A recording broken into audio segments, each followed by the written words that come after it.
शिकार खेलने का बहुत शौक था। एक दिन में शिकार खेलने के लिए जंगल में जब गया तो शाम हो गई, कोई शिकार ना मिला। उसी समय एक हिरण का पीछा करते करते मैं एक सरोवर के किनारे जा पहुंचा और मैंने जिस समय आवाज सुनी है तो हिरण समझ कर के सप्तवेदी बाण चला दिया। वो बाण मेरे भांजे श्रवण कुमार को जा लगा। जब मैंने वो सब देखा तो दौड़ करके वहां गया। मेरे जाने के बाद श्रवण कुमार हाय हाय कर चिल्लाने लगा। महारानी, उसके अन्य माता पिता अपने पुत्र वियोग में वहीं पर अपने प्राण त्याग देते हैं। उन्होंने मुझे श्राप भी दिया था कि हे राजन, जिस तरह हम दोनों अपने पुत्र वियोग में तड़प तड़प कर मर रहे हैं, एक दिन तुम भी इसी तरह पुत्र वियोग में तड़प तड़प कर मरोगे। चार चार पुत्र होंगे लेकिन पास में कोई नहीं होगा। महारानी, आज मुझे वही आत्माएं दिखाई दे रही हैं और वो मुझे अपने पास बुला रही हैं। महाराज श्रवण कुमार कौन थे? बड़ा ही सुंदर प्रसंग है। बड़े ही मनभाव से इस प्रसंग को सुनिए, ध्यान दीजिए कि श्रवण कुमार कौन थे। कि सूख गए कताल सुदाम हाले हमारी भाई, जल बिन है व्याकुल जीवन कहीं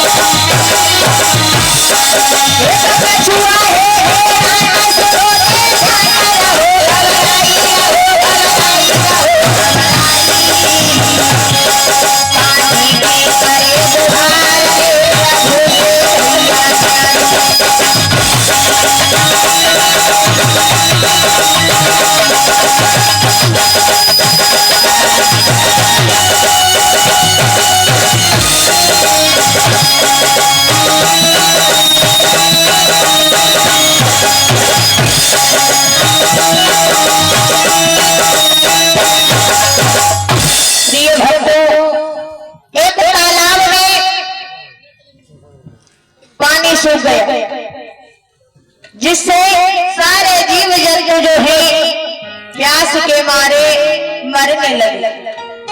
उसी तालाब में थोड़े से कीचड़ में एक कछुआ पड़ा हुआ अपनी अंतिम सांसें गिन रहा था। प्रभु से विनती कर रहा था कि हे दीनों के दयाला, या तो मेरे प्राण ले लो या तो मुझे जल दे दो। आज उसी समय होता क्या है, बोल गोविंद भगवान की 51 मुद्राएं, 70 लाल नवा खेड़ा, 101 मुद्राएं अनूप भल्लिया, 501 मुद्राएं सतीश गोला भगवान के श्री चरणों में दान कर रहे हैं। 500 रुपए सतीश वाला नाम पर इनाम तुम्हारा बोला वाला। अरे बता दे। अच्छा बोल दो नाम बोली को है। बोल गोविंद भगवान की, कृष्ण कन्हैया लाल की। तो हंस हंसने प्यारे भूख प्यास के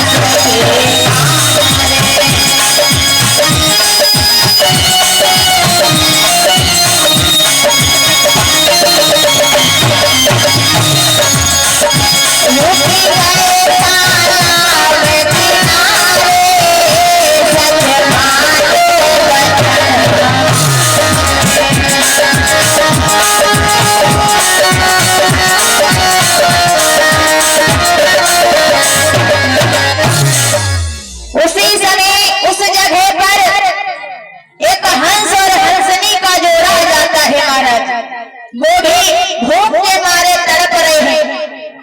उसी समय उनकी नजर जो है उस कछुए पर नहीं गई महाराज। उस कछुए की जो मोती के समान आंखें दिखाई दे रही थी, मोती समझ करके आज उन हंस हंसनी ने चुन लिया है। क्या हुआ कि तो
कछुए को व्याकुल देख करके हंस हंसनी जो है बड़े ही व्याकुल होते हैं।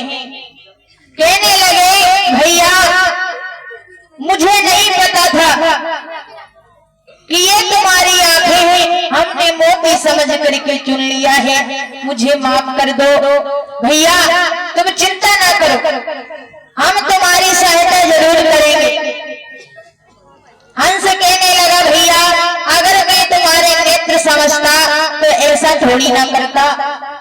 उसी समय हंस हंसनी कहने लगे भैया तुम चिंता ना करो, ईश्वर की लीला बड़ी ही विलक्षण होती है। बतलाया गया कि कैसे प्रभु की है प्रभुताई, दुनिया समझ नहीं पाई।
500 मुद्राएं सतीश वर्मा गोला हमें प्रदान कर रहे हैं। व्यास मन से मंगल में कामना है, माता लक्ष्मी हमेशा धन के भंडार भरती रहे। बोले गोविंद भगवान की। जो ब्रजेश है। हाँ ब्रजेश है। हाँ जी बोला दहियन प्रचार बोले जाए। बोले गोविंद भगवान की। 51 मुद्राएं ब्रजेश राजवानी 400 मुद्राएं गजराज सिंह वैकुंठा 101 मुद्राएं नन्हे सिंह वैकुंठा भगवान के श्री चरण में दान कर रहे हैं। व्यास मन से मंगल में कामना, माता लक्ष्मी हमेशा धन के भंडार भरती रहे। बोलिए सियापति रामचंद्र भगवान की। आज वो हंस जो है कहीं से एक लकड़ी ले आता है, कछुए से कहने लगा भैया तुम इस लकड़ी को अपने मुख में दबा लो और हम दोनों तुमको लेकर के उड़ेंगे और तुम्हें समुद्र तक पहुंचा देंगे। जब ये सुना है कछुआ कहने लगा ठीक है। क्या हुआ कि लकड़ी लेके दोनों कछुआ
संग में आसमान को छू रही थी। वो कछुआ उस आग की लपटों को सहन नहीं कर सका महाराज, और वो कछुआ उस आग में जा गिरा है। इधर क्या हुआ? अरे पीछे पीछे हुई कीलियां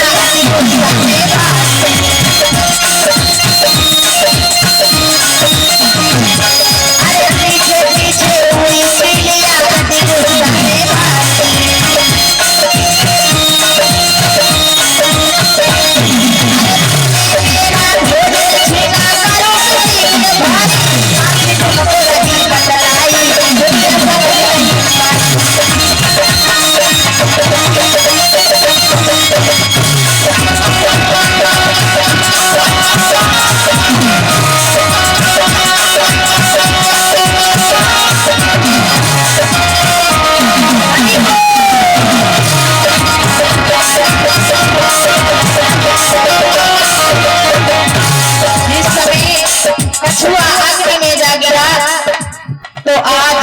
पीछे पीछे वो चील भी आ गई। हंस हंसनी से कहने लगी तुमने हमारा भोजन छीना है, इसका बदला मैं जरूर लूंगी। इतना कह करके आज वो चील भी उसी अग्नि में गिर करके राख हो गई।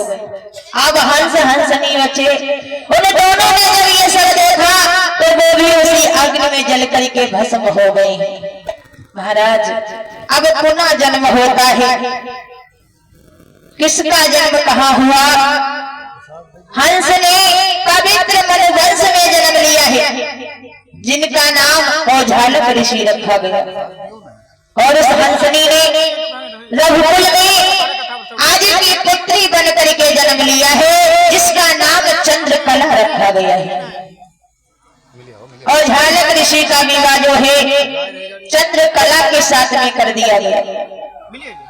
समय बीता है, उनके गर्भ से नासकेत का जन्म हुआ। एक दिन की बात है, हुआ क्या कि कामदेव के जोर से ऋषि हुए लाचार।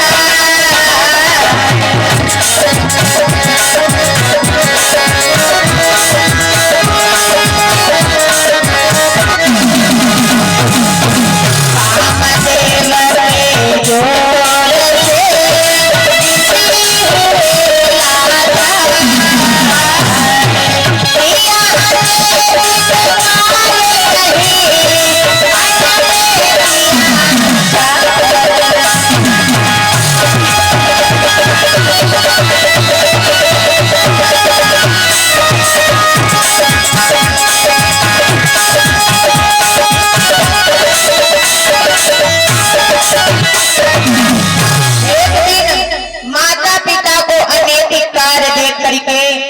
नाचिकेत जो है उन दोनों को श्राप दे देता है कि तुम दोनों अंधे हो जाओ।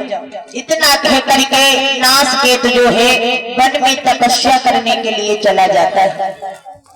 भगवान की लीला देखिए, धीरे धीरे समय बीता है और झालक ऋषि और चंद्रकला के यहाँ दोबारा एक पुत्र का जन्म होता है जिसका नाम श्रवण कुमार रखा गया है। धीरे धीरे श्रवण कुमार जब विवाह के योग्य हुए तो श्रवण कुमार का विवाह विद्यावती के साथ हुआ। ये विद्यावती वही चील थी जिसने हंस और हंसनी से कहा था कि एक दिन तुमसे बदला जरूर लेंगे। जब विवाह हो गया तो विद्यावती श्रवण कुमार से अत्यधिक स्नेह करती थी,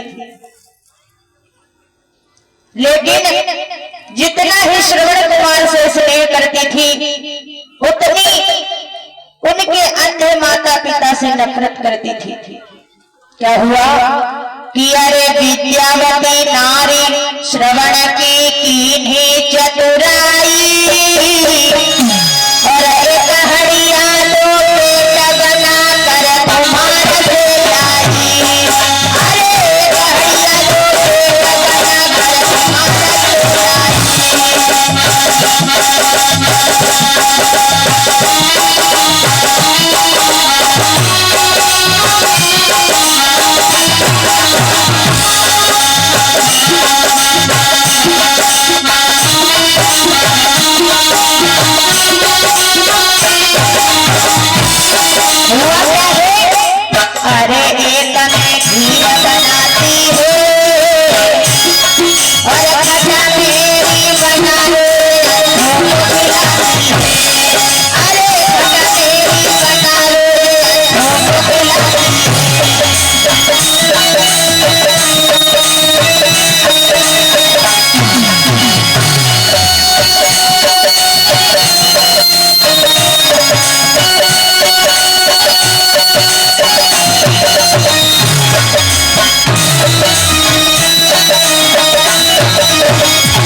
जल्दी आ गए। भोजन तैयार था, भोजन परोसा गया। महाराज धोखे से थाली जो है वो बदल गई।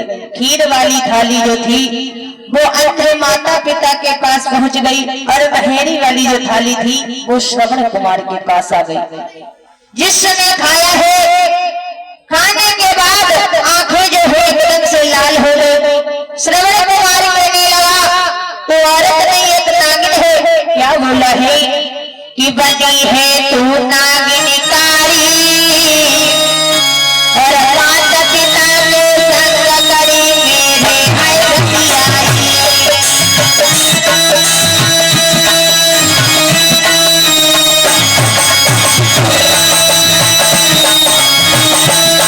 और क्या बोले हैं, तुझे नाम खलाओ, अरे तुझे नाम खलाओ और तीरथ करने माता पिता को ले जाऊं, और तीरथ करने माता पिता को ले जाऊं।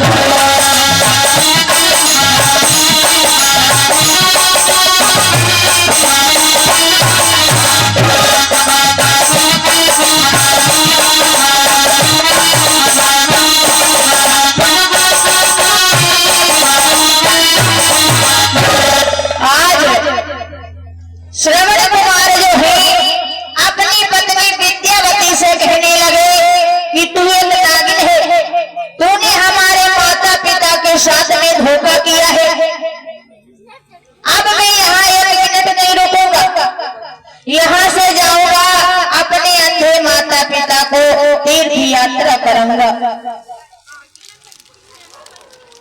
इतना कहने के बाद श्रवण कुमार जो है वन में जाते हैं। वन में जाकर के चंदन की लकड़ी ले आते हैं जिससे कांवर तैयार की है। उसी समय विद्यावती आ गई और अपने पति के पैरों को पकड़ लिया है। कहने लगी, नाथ मुझसे बहुत बड़ी गलती हो गई, मुझे क्षमा करो, अब कभी भी ऐसा नहीं होगा। लेकिन श्रवण कुमार कहने लगे, नहीं, अब हम तेरे साथ में बिल्कुल नहीं रह सकते हैं। हम अपने अंधे माता पिता के साथ में तीर्थ यात्रा को जाएंगे। आज क्या बोली है विद्यावती कि चरण पकड़ी के लोकी अगारी कहने लगी पुजारी। चरण पकड़ी कर लोकी अगारी कहने लगी पुजारी। मानो वही माथ कोई कर दो प्रीतम प्राण जाओ मत सखिया कर दे।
लेकिन श्रवण कुमार जो है अपने अंधे माता पिता को कांवर में बिठा करके अपनी नारी का त्याग करके चल पड़े। क्या हुआ कि मंजिल मंजिल चल रहा और माता पिता का लाल अयोध्या के निकट पहुंच गया। श्रवण कुमार चलते चलते अयोध्या के निकट जा पहुंचे। वहां पर बहुत ही घना वन था। वहीं पर जब पहुंचे हैं तो क्या हुआ कि व्याकुल तन है प्यास से और प्यास सही ना जाए अंधी अंधायो और नारद ऋषि एवं उनकी पत्नी चंद्रकला जो है प्यास से व्याकुल होकर के आज अपने पुत्र श्रवण कुमार को आवाज लगाई है। कहने लगे, पुत्र थोड़ी देर कांवर को यहीं लगी है बेटा, कहीं से थोड़ा सा जल ला करके हम दोनों की प्यास जो है शांत करो। क्या बोले हैं कि ओ बेटा श्रवण कुमार मेरे ने पानी जरा पिला देना।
ऋषि और चंद्रकला अपने पुत्र श्रवण कुमार से कहने लगे, बेटा चला जा और कहीं से थोड़ा सा जल ला दे, जिससे हम दोनों की प्यास जो है वो शांत हो सके।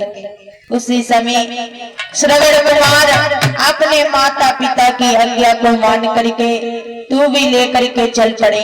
किस प्रकार से कि होले हो बने बने दो पानी कछु न सुहाई रे हाय प्यासे पिता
श्रवण कुमार जो है चल पड़े। चलते चलते महाराज एक तालाब के किनारे जा पहुंचे हैं जिसमें शीतल जल भरा हुआ था। जल को देख करके श्रवण कुमार को बड़ी तसल्ली मिली है। आज पहले खुद पानी पिया है, उसके बाद जल भरने के लिए बैठ जाते हैं। लेकिन महाराज कहा गया है कि ईश्वर की लीला जो है बड़ी ही विलक्षण होती है। प्रभु की लीला का किसी ने पार नहीं पाया है। इधर अवध के नरेश राजा दशरथ जो है शिकार के लिए चले हैं। आज शिकार के चक्कर में उसी जगह पर आ जाते हैं जहां पर श्रवण कुमार जो है जल भर रहे थे। शाम हो गई है, कहीं भी शिकार नहीं मिला। तो अभी क्या हुआ है कि अरे लिखे अंक है जो बिछाने वीरन कोई मिटैया नहीं। राज राज बेटा पे सिर पे मोतर ही पड़ रहा है।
जिस समय महाराज दशरथ ने सप्त वेदी बाण जो छोड़ा है वो श्रवण के जा लगा। जैसे ही लगा श्रवण एकदम से हाय करके पछाड़ खा के वहीं पर गिर पड़ा। जब हाय शब्द सुना महाराज दशरथ जी चौंक पड़े। वहां पर पहुंच गए जहां पर श्रवण जो है खून से लटपट पड़ा हुआ है। श्रवण के मुख से यही शब्द निकल रहे हैं कि हाय पापी, मैंने तेरा क्या बिगाड़ा था जो तूने मेरे साथ में ऐसा किया। आज श्रवण व्याकुल है, आंखों से आंसू बह रहे हैं। कहने लगे प्रभु ये तुम्हारी कैसी लीला है, मैं अपने प्यासे माता पिता को पानी भी नहीं पिला सकता हूँ।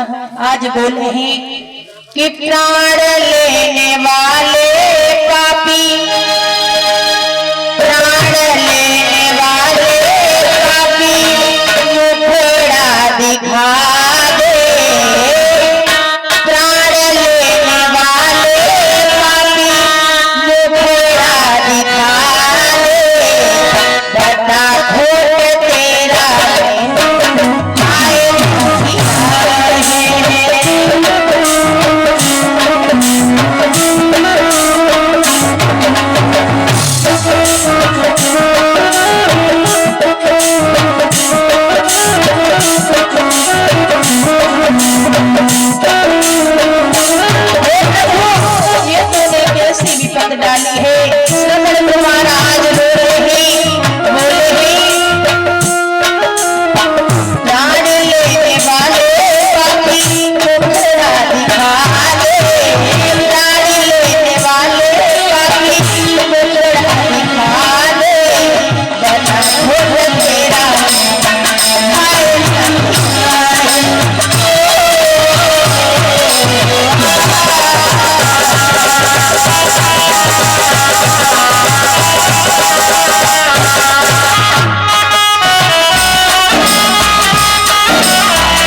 51 मुद्राएं, गुड्डू रमुआपुर 51 मुद्राएं, ओमकरण रमुआपुर 100 मुद्राएं, वर्मा लाइट रजागंज 51 मुद्राएं, वीरबल रमुआपुर भगवान के श्री चरणों में दान कर रहे हैं। व्यास मन से मंगल में कामना, माता लक्ष्मी हमेशा धन के भंडार भरती रहे। बोलिए सियापति रामचंद्र भगवान की, दुर्गा भगवती की। आज श्रवण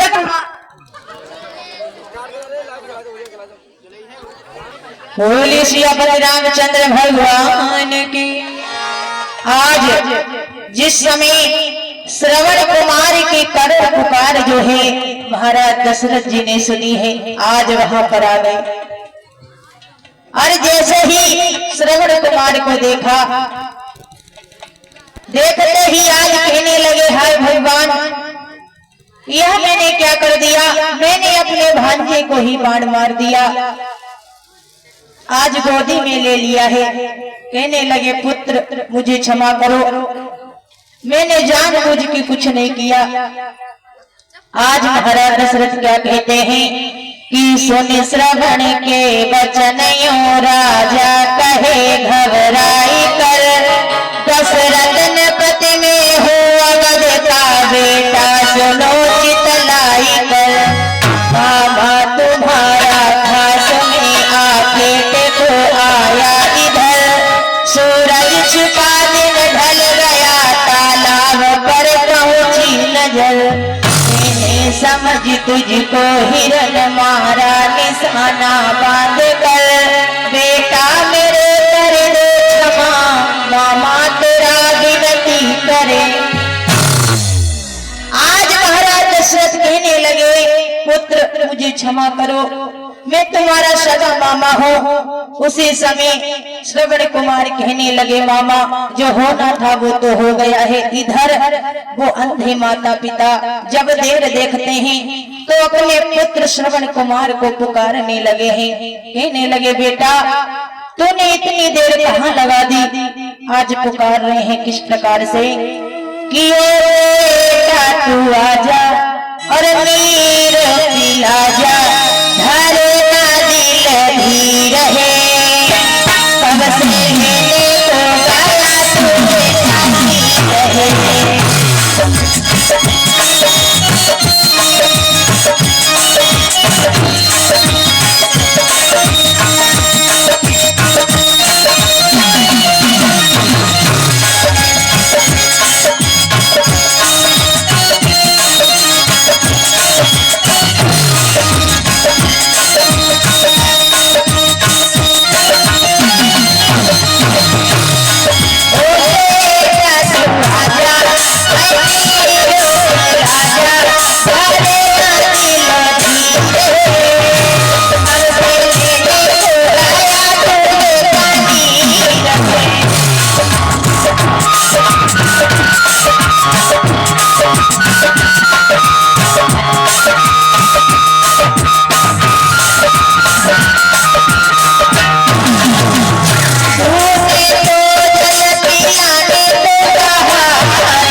से अंधे माता पिता जो हैं अपने पुत्र को पुकार लगाते हैं और इधर महाराज श्रवण कुमार की हालत जो है बहुत ज्यादा खराब हो चुकी है। महाराज दशरथ श्रवण कुमार के पास बैठे हुए हैं। श्रवण कुमार प्रभु से पुकार करने लगे कि हे नाथ, हे दीनों के दयाला, ये कैसी विपद डाल दी। अब मेरे अंधे माता पिता को जल ले जाकर के कौन पिलाएगा। उधर महाराज दशरथ भी रो रहे हैं। श्रवण कुमार कहने लगे मामा, मैं ज्यादा देर तक अब जीवित नहीं रह पाऊंगा, मेरा अंतिम समय आ चुका है। आज प्रभु से विनती करने लगे हैं श्रवण कुमार कि प्रभु तुम्हें कैसी विपत्ति डाली, छूटे प्यासे पिता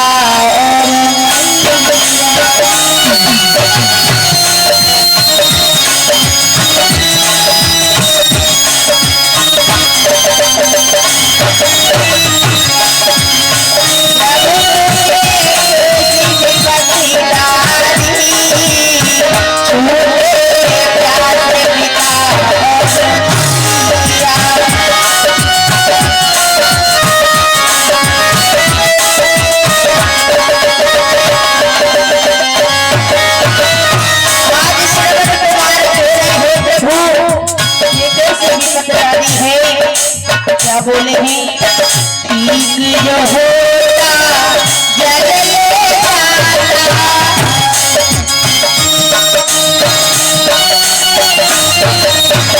ठीक जो होता जल ले जाता, बात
कहने लगे मामा ये जल ले जाओ और मेरे अंधे माता पिता को पिला देना।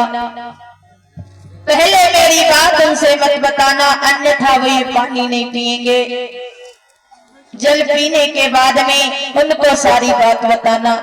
इतना कहते कहते आज श्रवण कुमार का शरीर जो है ठंडा होने लगता है। देखते ही देखते श्रवण कुमार ने अपने प्राण त्याग दिए। ये सब देख करके महाराज दशरथ आज रोने लगे हैं। जैसे तैसे खुद को संभालने के बाद आज जल लेकर के चल पड़े हैं। जल लेकर के चल दिए दुखी हुए भूपाल, अंधे पहुंच गए सतकाल। आज जल लेकर के महाराज दशरथ जो है श्रवण कुमार के अंधे माता पिता के पास जा पहुंचे। आज जैसे ही आहट सुनी तो दोनों माता पिता जो है कहने लगे पुत्र इतनी देर कहाँ लगा दी, हम कब से तेरी राह देख रहे हैं बेटा, ला जल्दी से जल पिला दे।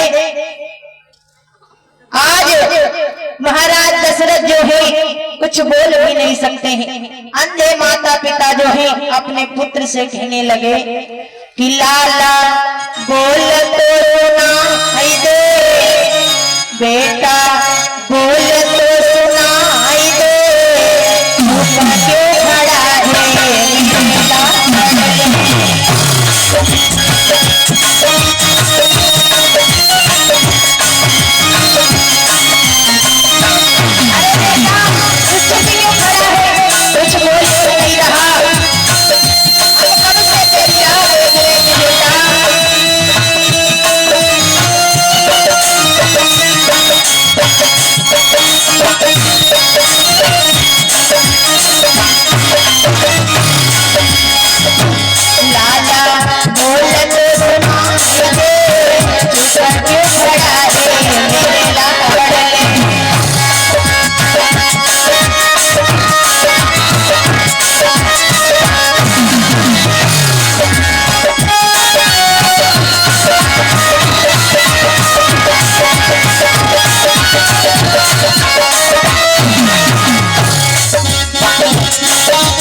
जिस समय बहुत देर हो गई महाराज दशरथ कुछ नहीं बोले तो दोनों अंधे माता पिता जो है आज कहने लगे ये हमारा पुत्र श्रवण कुमार नहीं है, ये कोई बेरूपिया है, छलिया है।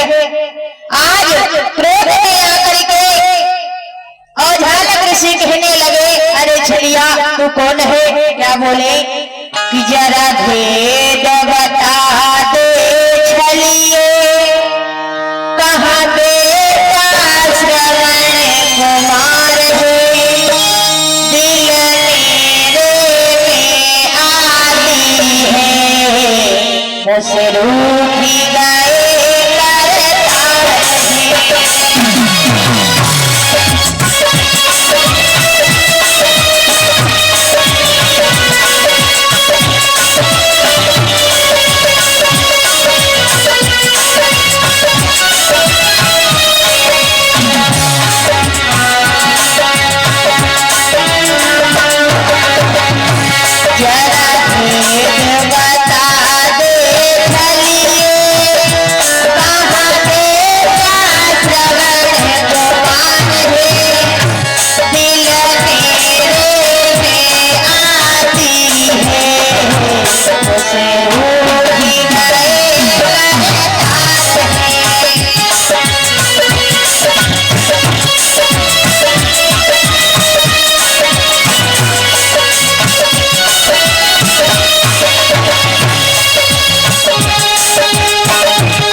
जब श्राप का नाम सुना है, आंखों में आंसू लेकर के महाराज दशरथ जो है कहने लगे कि जल से गए भीग दोने ना, फिर रतने बचन उजारा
दशरथ कहने लगे कि मेरा नाम दशरथ है, मैं अवध का राजा हूँ, मैं शिकार खेलने के लिए आया, हिरन समझ करके मैंने शब्द वेदी बाण चला दिया, वो बाण आपके पुत्र श्रवण कुमार के जा लगा, लगते ही उसका प्राणांत हो गया।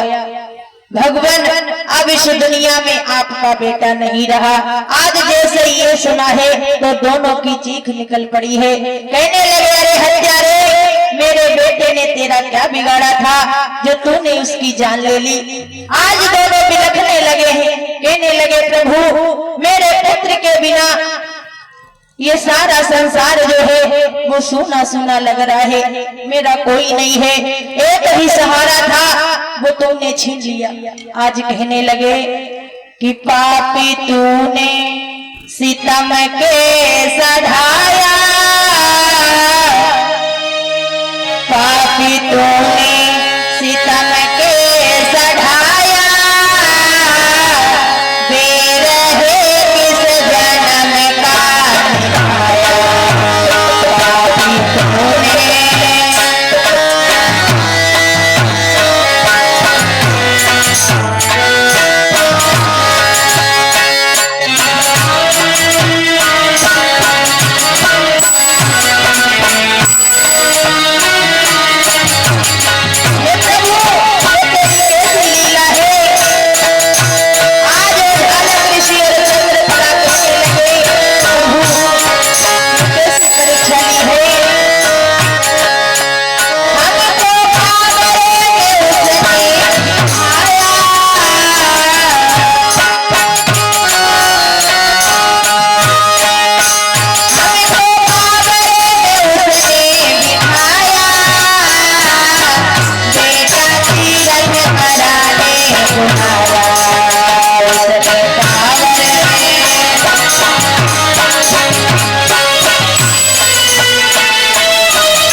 उस पानी को फेंक देते हैं। कहने लगे अरे पापी, तेरा पानी हमें नहीं पीना है।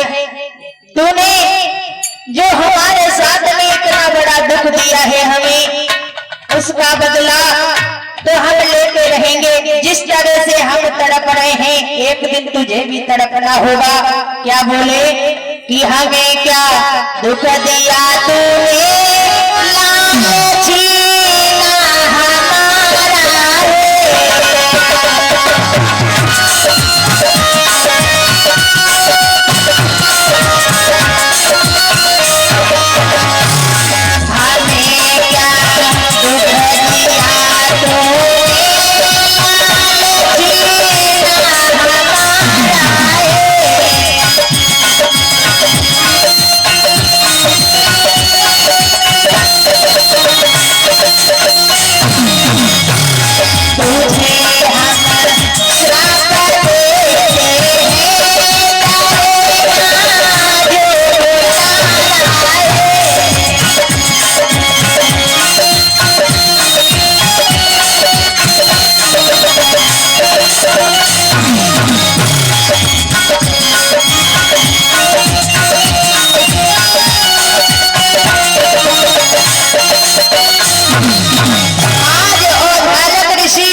कहने लगे कि अरे पापी, तूने हमारे साथ में क्या किया।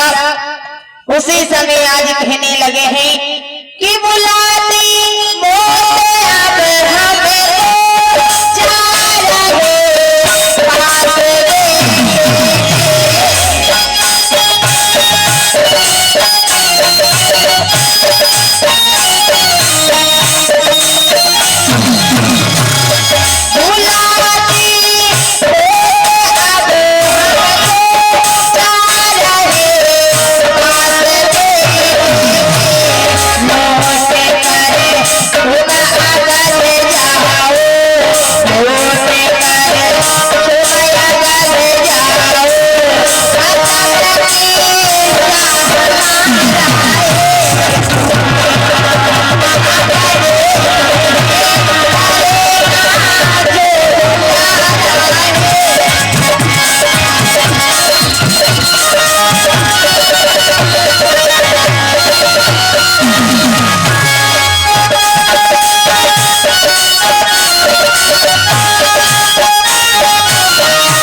चिता बनाई है। चिता बना करके और झालक ऋषि, चंद्रकला और श्रवण कुमार का अंतिम संस्कार करने के बाद महाराज दशरथ अपनी राजधानी में वापस आ जाते हैं। आज वही कहा